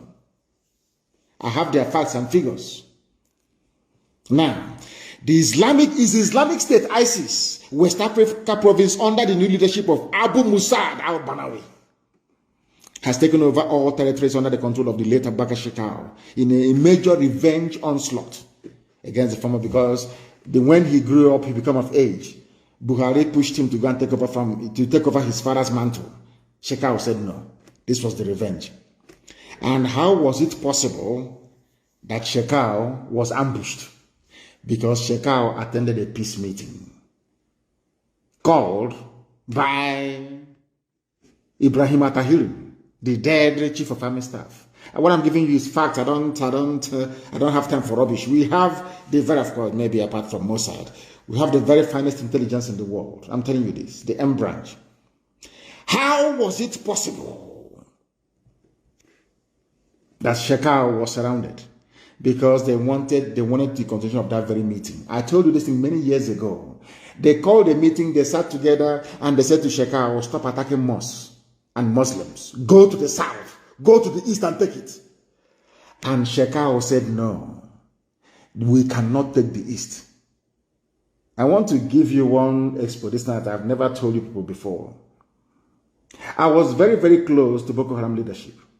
Are you aware of that? Very, very close to them. They told me a lot of things.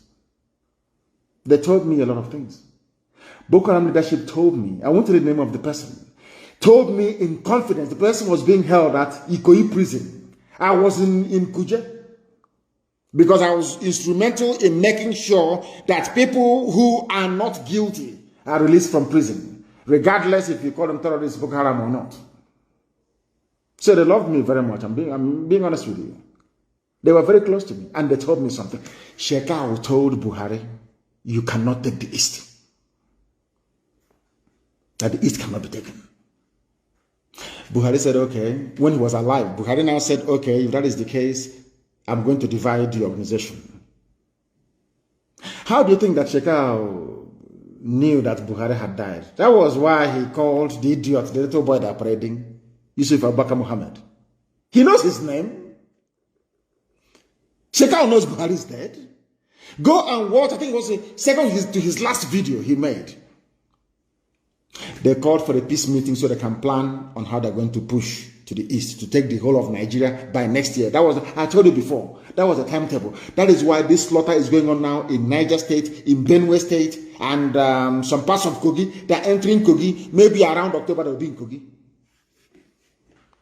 And by then, when I ask you to make reference to this broadcast, you say, oh, he said it. How many times did I tell you about Al-Banawi, the son of the late founder of Boko Haram? How many times did I tell you? Did I not tell you they were working with this Buhari government before Buhari died?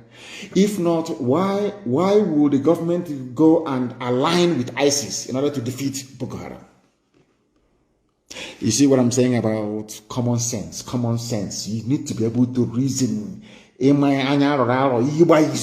You know, in those days when you're small, if you're misbehaving, you have visitors in the house. Once your stupidity takes you to the living room and your mom looks at you, you will know. She will convey a message to you immediately. And you take out your useless self from the place.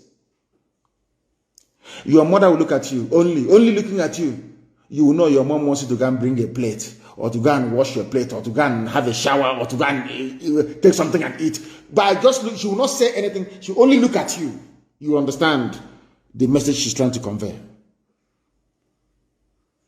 And that is why when your child is you say, "What I cry my issue," you don't have to say anything. Do you remember when I told you that ISIS and Buhari regime APC that they are one? Did you believe me? You didn't. Of course, in this UG, you're black. How can you believe fact when you say it?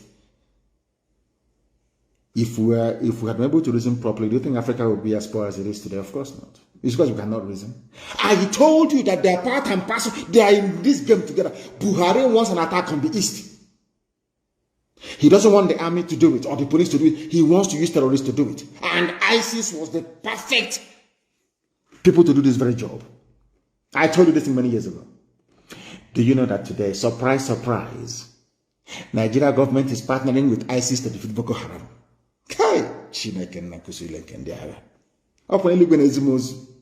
I received message in the spirit. And when I want to preach it, something will tell me that I will say, why won't I preach it? After a while, it comes to pass. You will see the facts and evidence before you. How can any sensible government anywhere in the world partner with a terrorist group, the number one frontline terror group in the world, to defeat another terror group? Where has that ever been done before? That was what killed Ibrahim Atahiru. Are you aware of that? He was the one that masterminded it because he was a failure in Borno when he went to fight Shekau. Shekau defeated him. So he was very desperate to redeem his name. So he went to ISIS and gave ISIS a deal. We're not going to attack it. That is why they changed their name from terrorists to bandits. So ISIS can do whatever they like. No police will arrest them. No army will arrest them. No bombardment. Sheikh Gumi can go and negotiate with them. Nothing will happen to them. The key was to make them numerically stronger than Boko Haram, to make them the acceptable face of Fulani Islamic terrorism. And he succeeded. I know that Shekau was injured. He wasn't killed. He was injured. That's why they cannot display his body. He was injured. He was not killed. But I'm coming to that in a minute. The gospel from heaven. That's what I'm giving you. And they know, in Asarok now, they're shaking. Oh, how did he know? He has come again. I thought he was no longer going to broadcast. I know all these things. There is nothing we don't know. We know everything.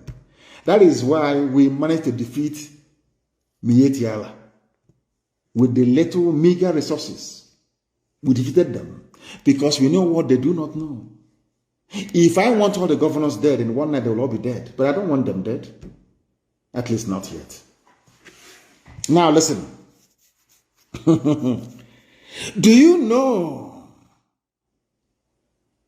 that Ibrahim Atahiru wanted to capture Shekau alive? Are you aware of that? So he can interrogate him and ask him, how come you're getting all this support? Because they know he's in Sambisa forest. Nigeria army has enough men and equipment to circle Sambisa forest and to engage from all sides. But most of the people in the military hierarchy of the zoo, they are all Boko Haram sympathizers, almost all of them. Another lesson for the Efulefus and the intellectual brigade to learn from, because the Fulanis don't kill their own. Never. They understand that these are the foot soldiers we need in the future to fight this very war to dip the Quran in the Atlantic. Buhari knew that very, very clearly. That was why Buhari was so disappointed with Shekau, that when they swore him as the president, Shekau continued. He didn't stop. That was Buhari's major disappointment with Boko Haram. They were his babies now. Who doesn't know that? And Ibrahim Atahiru, that died a few days ago, took billions upon billions of dollars to ISIS to al-Banawi and said to him, Abu Musa al-Banawi, take this very money, make it possible. I am going to strengthen you. You're going to be the face of Fulani terrorism in Nigeria. And he accepted it. And now they called Shekau to a meeting. At that very meeting, Shekau was attacked. That was what happened. And in revenge for the attack on Shekau, they brought down the plane. Because 2 people parachuted from that very plane before it crashed. They opened the door to decompress it. It's called decompression. That's that thing they tell you in the plane. When, in case of cabin pressure, loss of cabin pressure, pull this mask and put it on your face, you get oxygen. You remember that drill they give you every time you fly? These 2 assassins were in the aircraft and they jumped with a parachute. They're in the Nigerian Army, Nigerian Air Force. These are the same people that they are putting, Boko Haram, they painted Boko Haram in the army.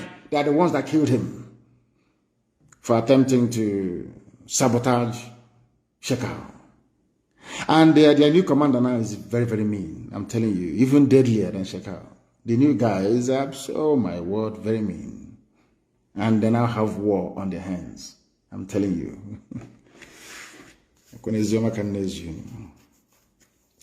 Do you know that the Nigerian army, do you know that Ibrahim Atahiru confessed that the Nigerian army doesn't have the strength to fight Boko Haram? That was why he brought in ISIS to do the job for him. Are you aware of that? That was why, so that there can be a leadership tussle. You know that thing they try to do with IPOB? You know, anybody we sack or expel, bring him, or he's IPOB after 1 month, he just died a natural death, of course. Because Elohim is in charge of everything we're doing. You know that the ISIS leadership and Boko Haram, they've been fighting the supremacy war. And I've been telling you about this for very many years. Who will take over? And finally, they have tried to do what they can to silence Shekau, because Buhari was not happy before he died. And all this Fulani Caliphate, including the Sultan, nobody's happy. They want Shekau to face the East. Their problem is to take the East. When Shekau said no, Buhari, before he died, they told him about Ruga. He wants Ruga. Fulani settlement in every community, in every local government across Nigeria. When we said no, he said, okay. He now asked Mietiala to take over. That was why Mietiala was killing people. Now they know that Mietiala can no longer do the job. They now contracted ISIS to do it. That's your one Nigeria for you. Obasanjo, are you listening? One Nigerianist. Didn't. Let me tell you something. Boko Haram will not stop. And the fear of the Nigerian army is that they cannot fight this war on 2 fronts. So it is better for them to get ISIS to do the job. ISIS that they can trust and rely upon to be doing the killing, the terrorism, sacking villages in TV land, taking over, Nupe land, doing all of these things. That's what they prefer. And then they can now move the Nigerian army to come to the east to meet us. That was their plan. That's their game plan. They wanted to do this deal with Chad. Unfortunately, it was Dabi died. Now that is, you see how Elohim was. That was the deal. Let the Chadian and the Niger troops come in to help them to stabilize the north, while the main bulk of the Nigerian army will march with their tanks to the east. That's the game plan. The whole thing has fallen apart because there is no Buhari anymore. And ISIS is now in charge of your lives. Boko Haram may pity you a little bit. ISIS, they have no pity whatsoever. No pity whatsoever.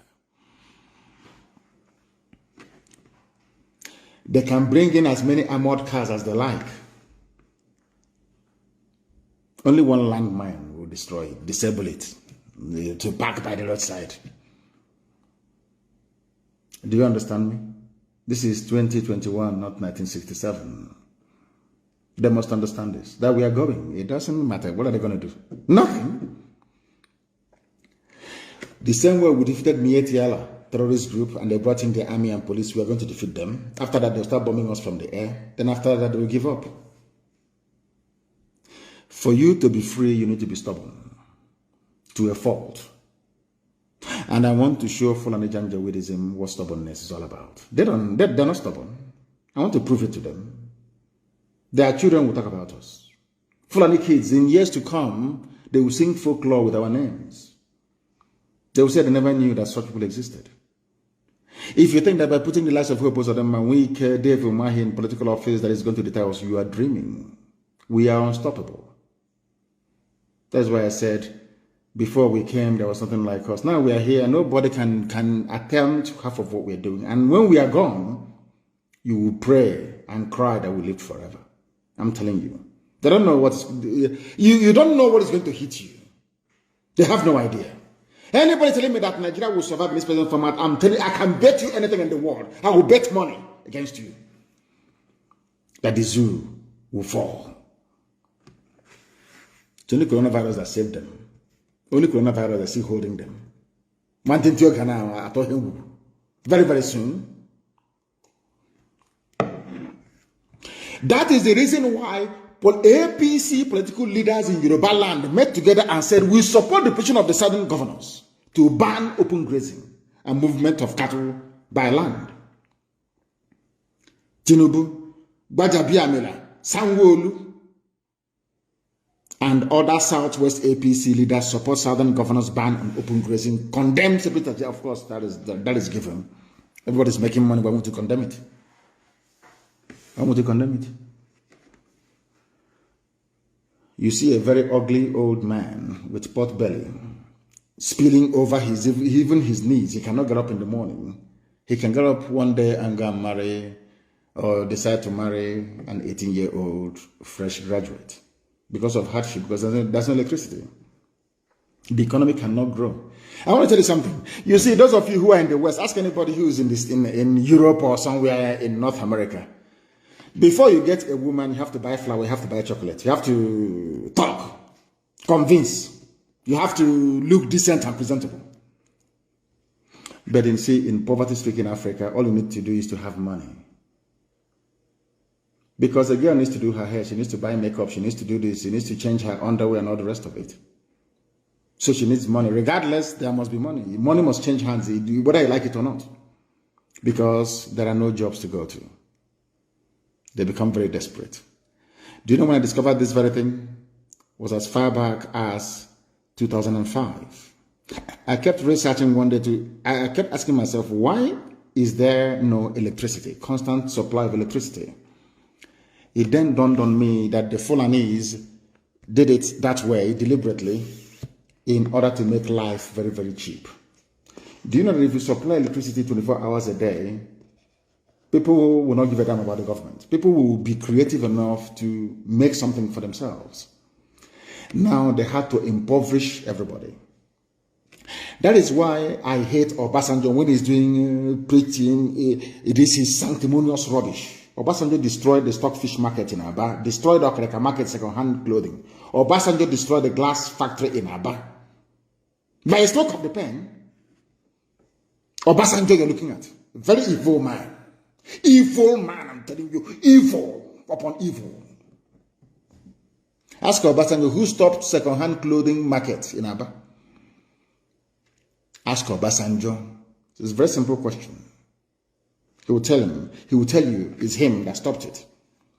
Now, Tinubu, all the APC people from Yoruba land, they met together and said, we support the southern governors, what they have done by banning movement of cattle on foot from place to place. Is that not correct? Yes, it is. Wait for it. Today, 24th of May, a statement was issued by Asarok. Not by Buhari himself, but by his Garba. And Buhari is alive inside Asarok. 17 governors met from the south, something of national importance. He could not address any of you. Once again, Garba. And they're telling me that Buhari is alive. Garba Shehu, presidential spokesman, in a statement recalled Buhari approving measures. What they're trying to say is that Buhari is not happy.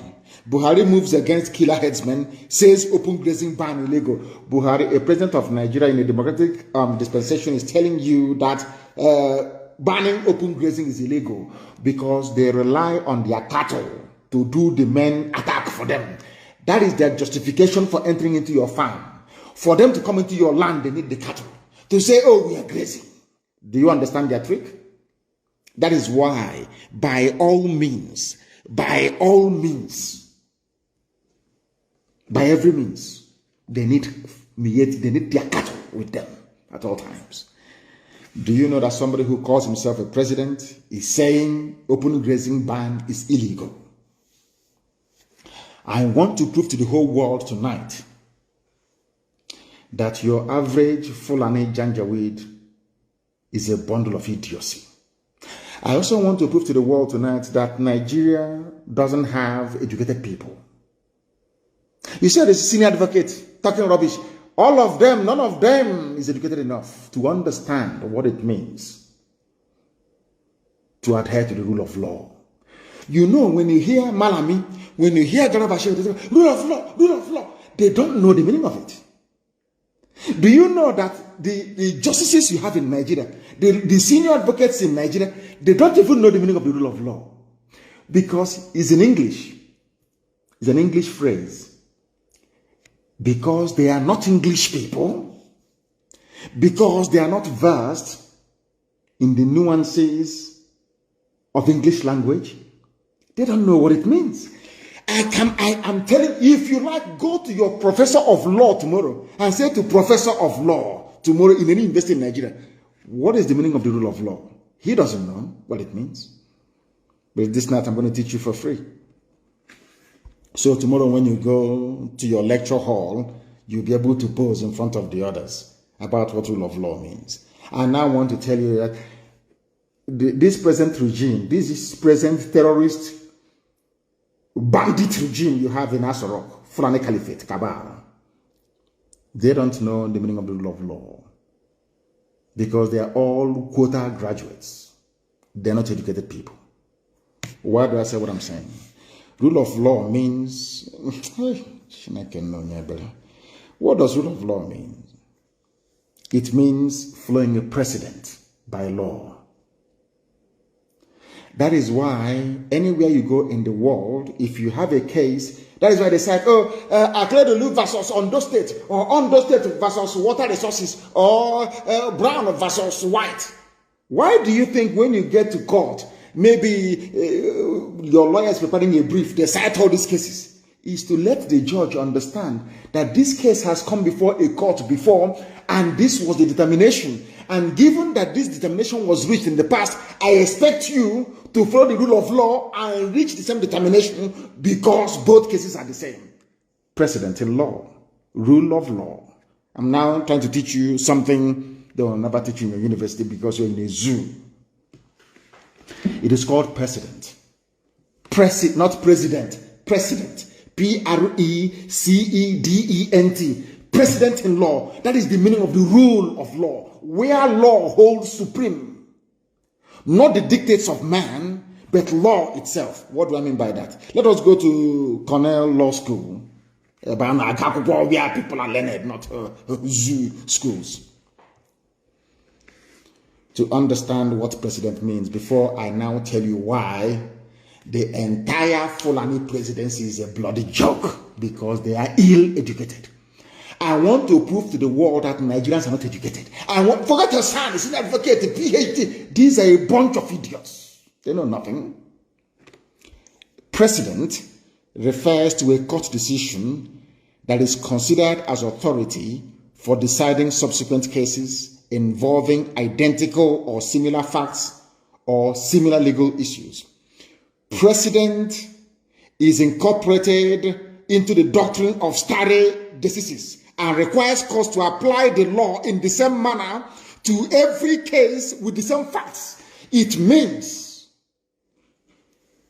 anytime you steal my goat and somebody is found guilty of that, stealing of my goat. Anytime somebody else's goat is stolen, my case will be referred, cited as Nnamdi Kanu versus goat stealer. Do you understand? To let the judge understand that similar thing happened in the past, and this was the decision reached by this honorable judge, or right honorable judge. I therefore ask you to adopt the decision of that very court. Simple. Law is very good. I must tell you this. I don't even know why I didn't study law anymore. My goodness. Do you know that this very precedent is elementary law in every school all over the world? Even the lawyers in Nigeria, they practice it, but they don't know the meaning of it. Why am I saying what I'm saying? You have somebody called the Attorney General of the Federation, who should have guided whoever they are calling Buhari not to make such a stupid utterance that open grazing is ban on open grazing is illegal, because it is not. It is a law. It is a precedent law. Precedent, not president. Precedent law. Precedent. Because a man called Justice Adewale Thompson banned open grazing on the 17th of April 1969 and warned of unprovoked killings by Fulani headsmen in 1969 at the height of the war of Biafra, or war against Biafra. A precedent law was made by Honorable Justice Adewale Thompson. He banned open grazing in Nigeria. According to the doctrine of stare decisis, it means that anytime you have a case involving Fulani headsmen and anybody, the pronouncement of Honorable Justice Adewale Thompson must hold sway. That is the meaning of the rule of law. People need to pay me. People are going to pay. Because what I'm teaching you, you can never learn in any zoo school, forever and ever. It is called stare decisis. It means, I will spell it for you. S-T-A-R-E is Latin. S-T-A-R-E-D-E-C-I-S-I-S. Stare decisis. My goodness. It is called, it promotes the even-handed, predictable, and consistent development of legal principles. It fosters reliance on judicial decisions and contributes to the actual and perceived integrity of the judicial process. Therefore, if Thompson in 1969 can ban open grazing, any other judge overturning it goes contrary to this very rule. You are not maintaining judicial consistency. Are you going to pay me enough for this? I'm preaching the gospel of heaven. Now you understand. From your AGF, AGM, TTM, AFI, all of them are useless. They don't even understand law. Their own laws they don't know. Their own laws. Because if you are a student of law, there is something called precedent. Every court decision is considered as authority for deciding every similar case. Since Adewale Thompson has said it in 1969, it must, as long as Nigeria remains one, practices the same legal system. What Adewale Thompson said in 1969 is the law of the land. There is no open grazing in Nigeria. Fulani people have been disobeying the law since 1969. And these are the people you want to be in the same country with? These are the same people you want to be in the same country with. Is that what you're telling me? Of course not. Absolutely not. And we're not going to have it.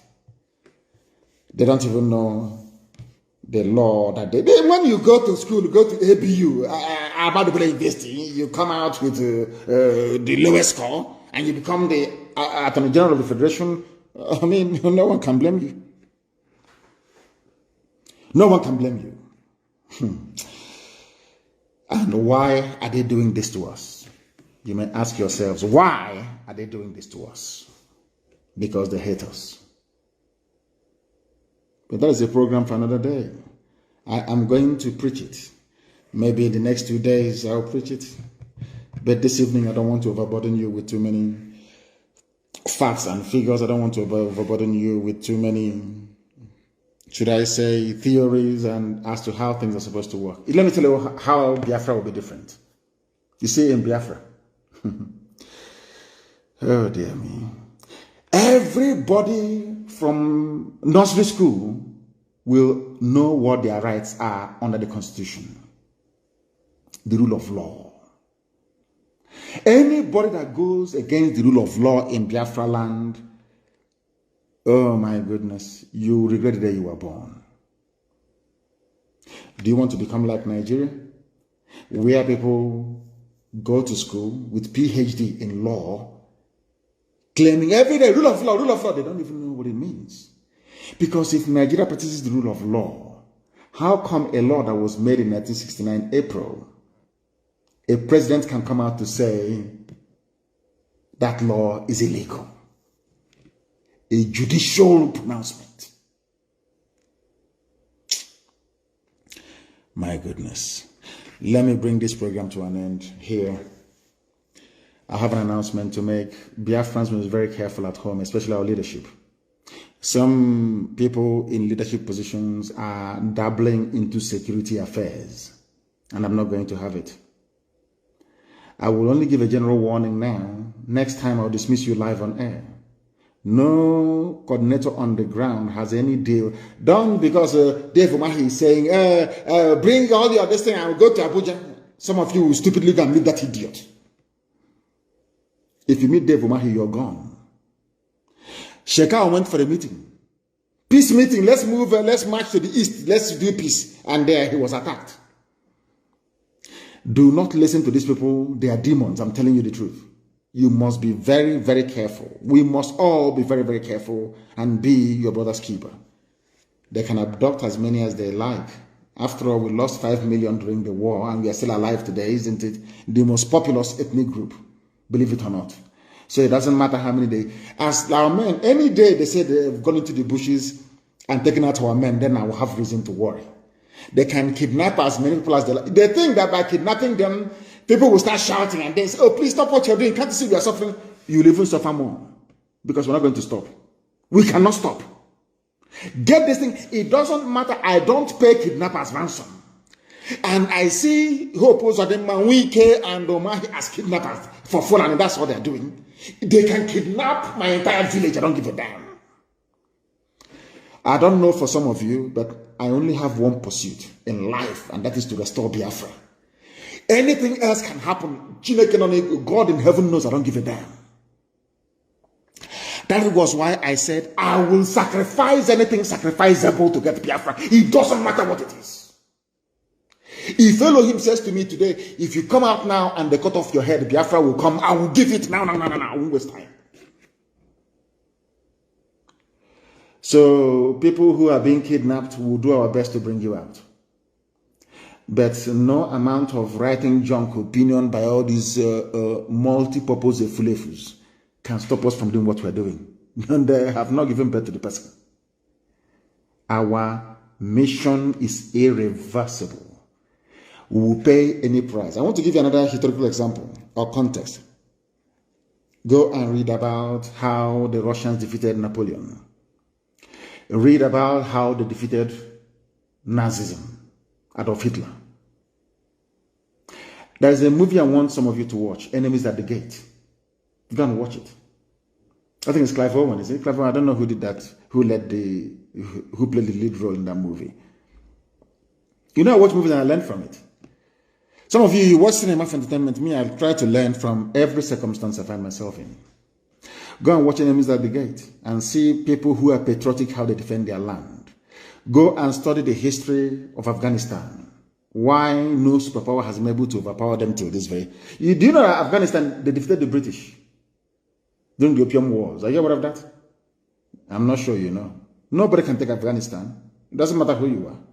If you like, have the best technology in the world. If you like, have nuclear weapons, have satellites everywhere, you cannot defeat them. That is what I want Biafrans to understand. We have an iron will. This mission we've embarked upon, we are undefeatable. I can assure you of that.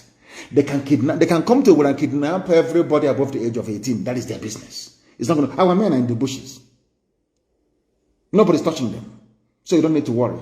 Our land is secure. They will come and they will die there. That I can assure you.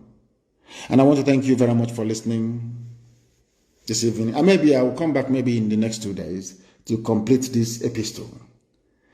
But I'm sure that this evening they now know that nobody who claims they've studied law in the zoo is actually intelligent. Because if they are, this debate about Fulani, a grazing rat and other rubbish shouldn't exist. A justice quashed it in 1969. But here, we are going to preach this very gospel every time that we opportunity to do so. But despite everything that I've said, maybe out of anger and frustration, I say what I say because I love you. I don't hate anybody, to be honest with you. It's your stupidity that I hate. I hate the ignorance of a black man. I hate the fact that blacks are so stupid. But I say what I say that they may be able to change and be able to embrace the mercy and the grace that God Almighty in heaven has bestowed upon them. That is why I want every ethnic nationality in Nigeria to be free, not just Biafrans, everybody to be free. That we may bequeath a future worthy to our children. With all the love in my heart, from me, from here, good evening.